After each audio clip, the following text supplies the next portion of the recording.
அதாவது இந்த காதல் கல்யாணத்தை பத்தி உங்களுடைய அபிப்பிராயம் என்ன? காதலை பத்தி எங்கிட்ட கேளுங்க, நான் சொல்றேன் உங்களுக்கு.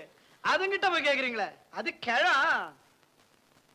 தம்பி, நான் பொதுவா சொல்றேன், காதலிக்கிற அத்தனை பசங்களும் மடப்பசங்க. ஆமா, எதுக்கு இந்த கேள்வியை என்கிட்ட கேட்ட? சார், நான் ஒரு பொண்ணை லவ் பண்றேன். அந்த பொண்ணு என்ன லவ் பண்றான். That is true love.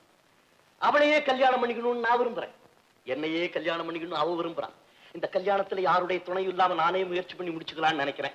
அதுக்காக தான் உங்ககிட்ட வந்து உங்களை முடிச்சு வைக்க சொல்லலாம்னு. சும்மா இருக்கிற என் வாயை நீ கிளற. ஏப்பா, உன்னே எனக்கு இப்பதானே தெரியும். அப்படி இருக்கும்போது நீ லவ் பண்ற பொண்ண நான் எப்படி உனக்கு கல்யாணம் பண்ணி வைக்க முடியும்?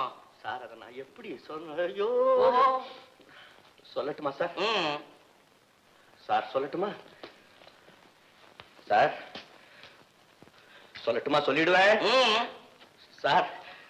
நான் லவ் பண்ணது உங்க பொண்ணுதான் சார்.